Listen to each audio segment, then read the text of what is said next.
Hello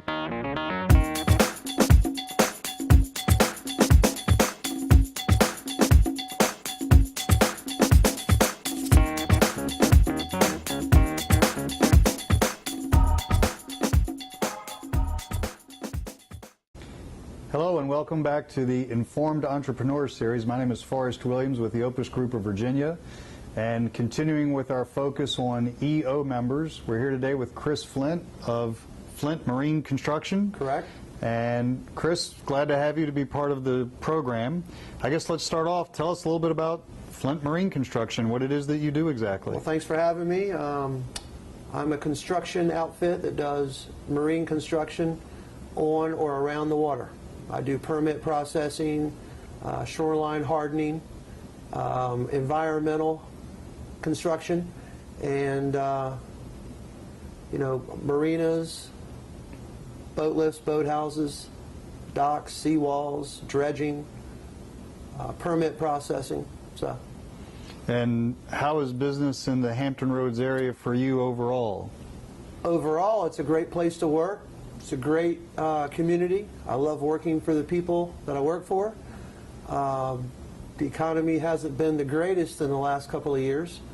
Mostly what I do is dream projects, a lot of development work for new buyers. Not a lot of that going on in the last 4 years. So. Tell us about some of the dream projects, what that would entail. Well, I've done horse bridges in the middle of the woods for farmers. I've done helicopter landing pads out behind people's houses. I've done a seaplane, actual boat lift.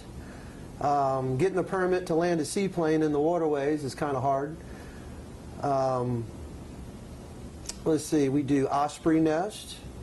We've worked with other members of EO and done a turtle fence and a turtle ramp for the city of Norfolk. So not only do I do shoreline hardening, but we also get into the animal and the environmental aspect of it.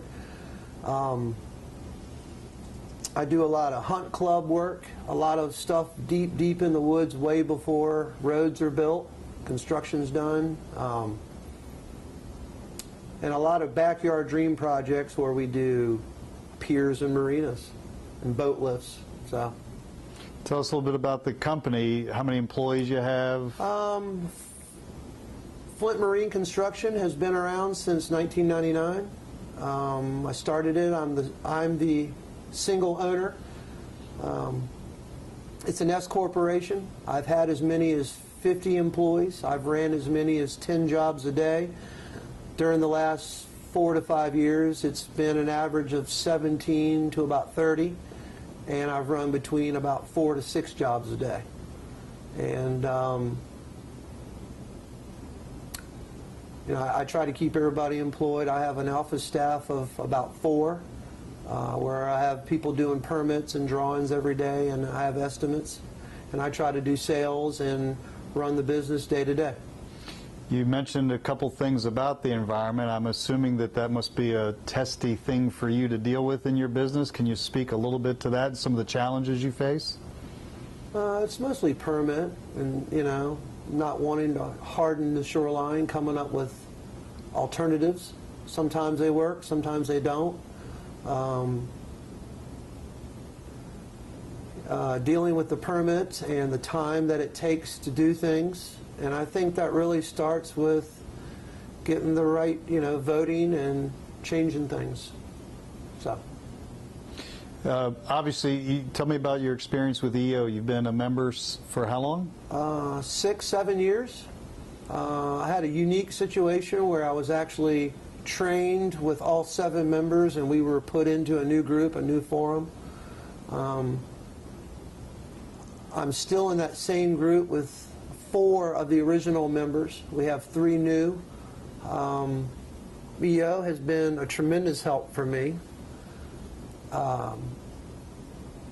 Just in knowing people and the things that it's done for me. Savings, meeting people that do kind of what I do with machine shops and fixing equipment. It's actually saved me a lot of money.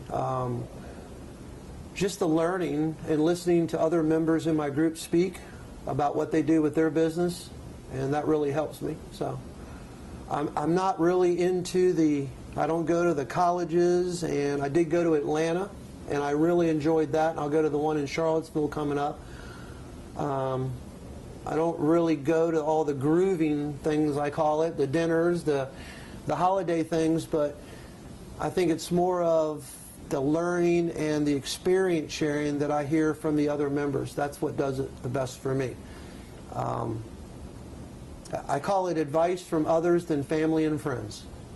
So I assume you'd be a fan, and for other entrepreneurs that may be watching this, absolutely, you would highly suggest that they get involved? Absolutely. I would be the last person I thought something like this would work for, but it has done a tremendous amount of help for me. Just by knowing people here, I saved probably $20,000. It's enough to pay for my membership for the next 10 years. And gladly do that. So. Well, good. What else about the community and the business environment here that do you find challenging? Is it tough to find good people as an employer? What other challenges might you find in the area? Construction, which is what I do, is it's pretty easy overall. There's a lot of construction workers.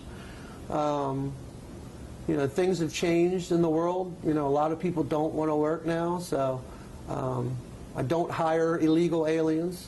They're all legal, tax-paying people. If they're from a different country, that doesn't matter to me. We're all from a different country, but as long as they're legal.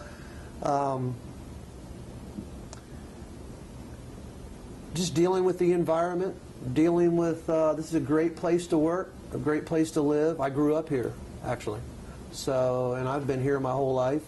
There's a lot of work here for me. I know that a lot of the business people around here talk highly of it. That's it. What do you think the future looks like for Flint Marine Construction? The future looks pretty good. I'm going to be around for a while. I have a good name, good client list, do a lot of repeat work, a lot of cost-plus work. The economy gets better, then the work will get better. Because when people have a little extra thing, then they like to spend it in their backyard.